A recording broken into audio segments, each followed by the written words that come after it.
So far, obviously, we've completed Chapter 7, and if you recall, Chapter 7 was all about solving for various lengths and angles in right triangles. Okay, so by the end of today's lesson, the hope is that you're able to successfully use trig to solve non-right triangles. And so just something to note here, okay, the trigonometric ratios that we've learned so far, okay, so sine, cosine, tangent, right, SOHCAHTOA, and then inverse sine, inverse cosine, and inverse tangent when we're solving for angle measures, those trigonometric ratios only work in right triangles. So we're going to look at two different laws over the course of the next couple days here called the law of sines and the law of cosines. And the advantage and the purpose of looking at these laws is that they can be used to find angle measures and side lengths in a non-right triangle.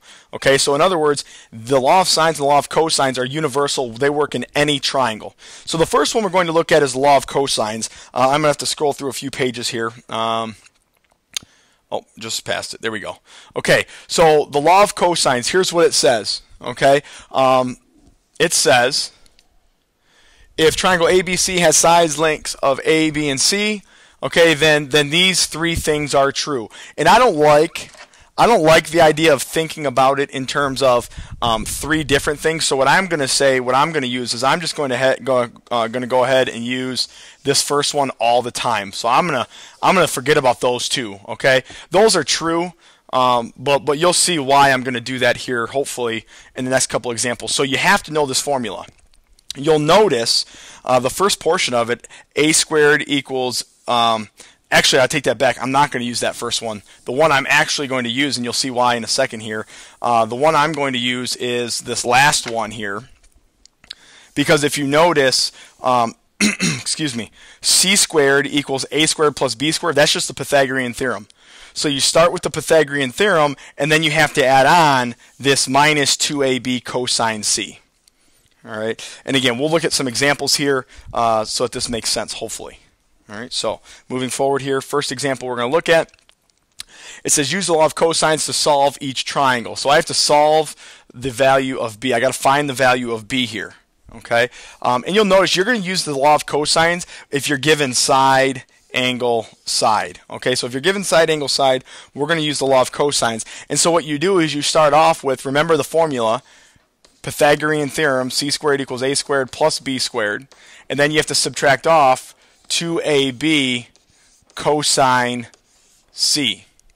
Okay? The big thing you have to recognize here is that this little c and the angle c are across from each other.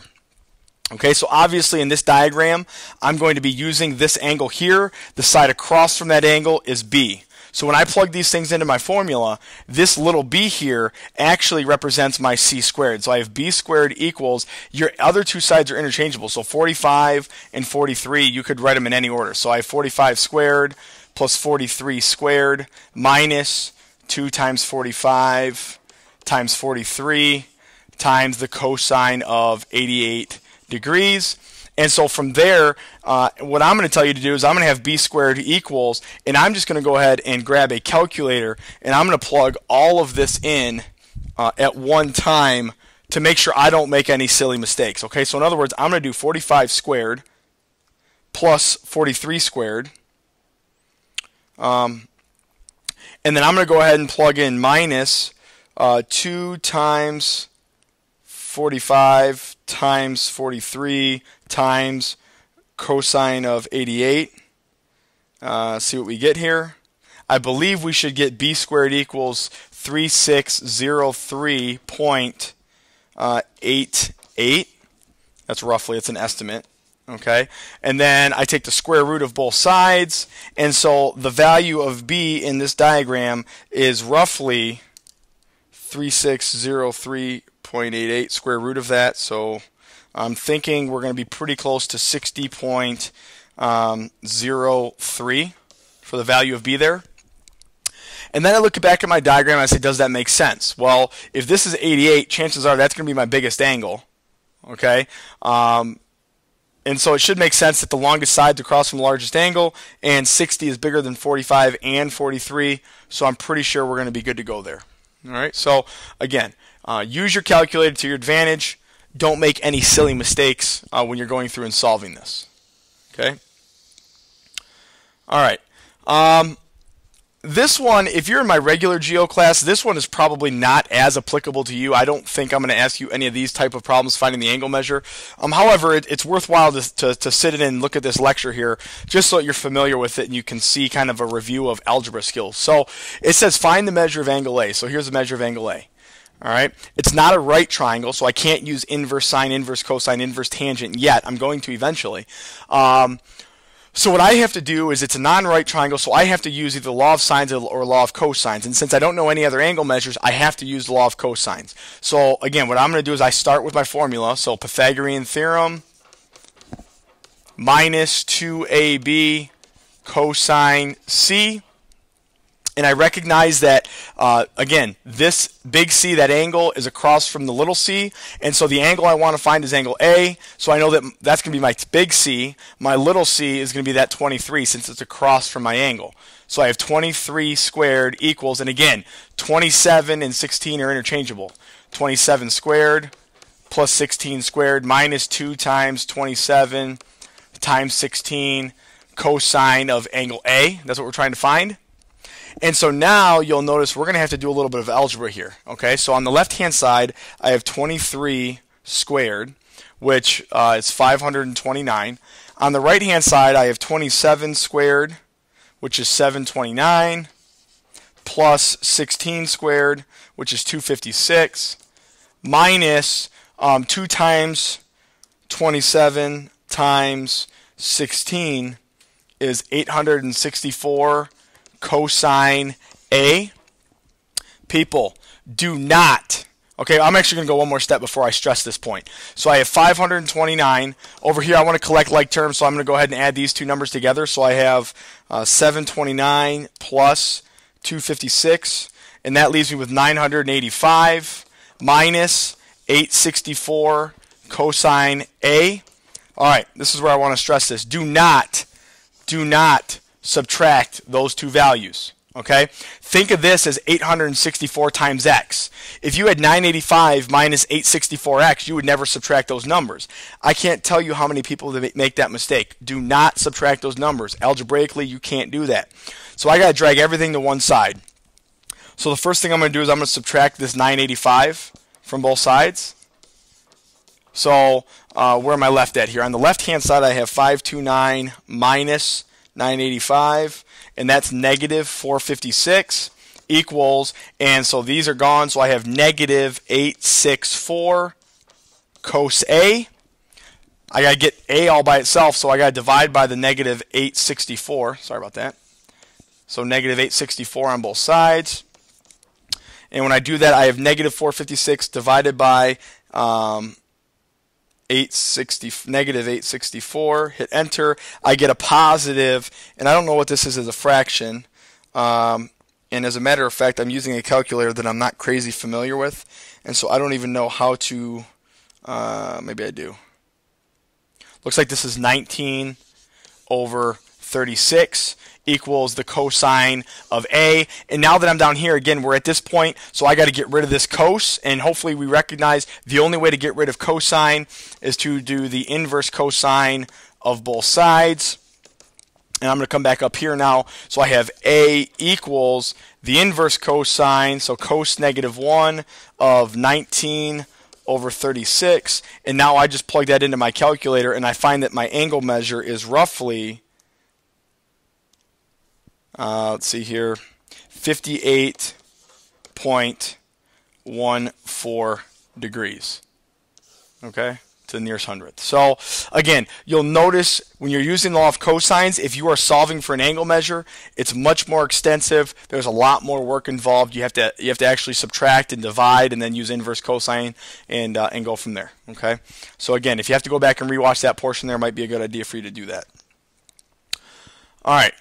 It says find the measure of angle C. So again, if you're in my regular geo class, I wouldn't worry about this example too much. But again, still worthwhile to take a look. I'm actually going to go one more slide here to see. Okay, we're going to do this one here. Okay, so all of you should be paying attention to this one. So it says find the length of F. Okay, well again, it's not a right triangle, so I can't use SOHCAHTOA. I have side angle side, right? Side angle side. So that tells me to use the law of cosines. c squared equals a squared plus b squared minus 2ab cosine c. Identify your angle that you're using. I'm using the 46. The side across from that is my f. That tells me that f is my little c. So I have f squared equals, a and b are interchangeable. 9 squared plus 12 squared minus 2 times 9 times 12. And then cosine of my angle. My angle here is 46. And there's a couple ways to do this. As I said in the first slide, you may just want to plug everything into your calculator at once. If you're not that kind of person, if you want to simplify everything down, that's fine. So I have 81 plus 144 minus, I have 2 times 9 times 12, which is 216 cosine 46. And now, again, from here, I wouldn't mess around anymore. I would just plug this into your calculator and get a decimal, okay? So you have 81 plus 144 minus 216 times cosine 46. And I'm pretty sure I just goofed something up. Hold on one second. I'm going to go actually one more step. Again, I apologize. The calculator I'm using is not a great calculator. And then I'm just going to get a decimal here. So I have 216 times cosine 46. And I got 150.05. And so I know that f squared equals 225 minus 150.05. That's 74.95. And finally, I have to square root at the end, which a lot of people forget, so don't forget that. So your value for f here is roughly, let's see here, square root 8.66. Should probably have units on here, inches. Okay? So f is 8.66 inches. Again, that is probably more realistic of an example that you should be expected to do on the quiz next week when it comes to law of cosines, especially if you're in my regular class. If you're in my honors, you should be prepared to solve for an angle measure as well. Okay? Let's see here. I don't know if I have another one. No, that's just a worksheet. So what I'm going to do is I'm actually going to go back one more slide here. So if you're in my regular geometry classes, you could probably stop the video now because I'm just going to do this one last example of finding an angle measure. Okay, so again, if you're in my honors class, you might want to stay tuned here. So it says find the measure of angle C. Here's my angle that I'm using. That's my little c. So I know I have c squared equals a squared plus b squared minus 2ab cosine c. I've identified my big C and my little c. Everything else kind of falls into place. 19 squared equals 11 squared plus 17 squared minus 2 times 11, 17. I'm going to run out of room here. Cosine C. And now I just start plugging away. All right, so I have 19 squared, which is 361. I have 11 squared plus 17 squared. Whoops, wrong button.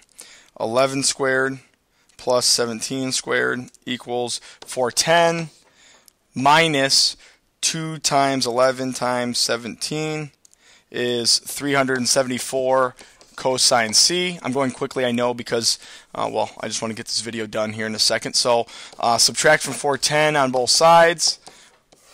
So 361 minus 410 is negative 49 equals negative 374 cosine C. Divide both sides by the negative 374.